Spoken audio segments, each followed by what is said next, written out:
इंद्रियाणि पराण्याहुरिन्द्रियेभ्यः परं मनः मनसस्तु परा बुद्धिर्यो बुद्धि परतस्तु सः।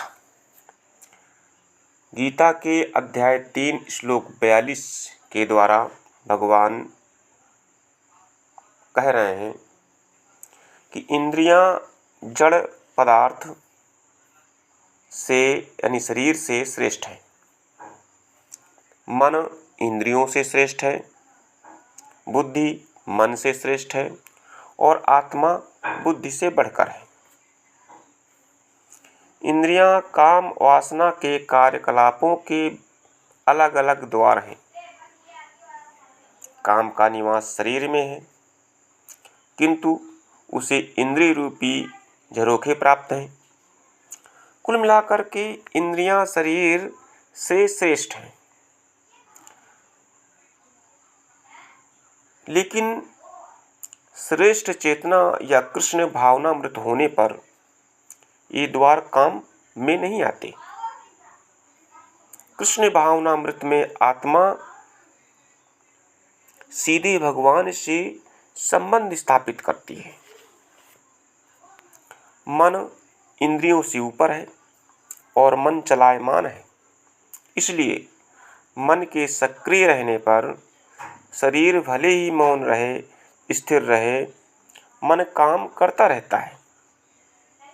जैसे कि स्वप्न के समय मन कार्यशील रहता है, परंतु मन के भी ऊपर बुद्धि की संकल्प शक्ति होती है और बुद्धि के भी ऊपर स्वयं आत्मा है। इसलिए यदि आत्मा प्रत्यक्ष रूप में परमात्मा में लगी रहे तो आत्मा के अधीन रहने वाले जो बुद्धि, मन तथा इंद्रियां हैं स्वयं ही सही दिशा में लग जाते हैं। कठोपनिषद में कहा गया है कि इंद्रिय विषय इंद्रियों से श्रेष्ठ हैं और मन इंद्रिय विषयों से श्रेष्ठ है। इसलिए यदि मन भगवान की सेवा में निरंतर लगा रहता है तो फिर इन इंद्रियों के तुच्छ विषयों से लगने की संभावना नहीं रह जाती, समाप्त हो जाती है। आत्मा जो इंद्रिय विषयों, इंद्रियों, मन और बुद्धि से ऊपर है, तो मनुष्य को चाहिए कि बुद्धि के द्वारा आत्मा की स्वाभाविक स्थिति को ढूंढे और फिर मन को निरंतर कृष्ण भावनामृत में लगाए रखे, तो सारी समस्या हल हो जाती है।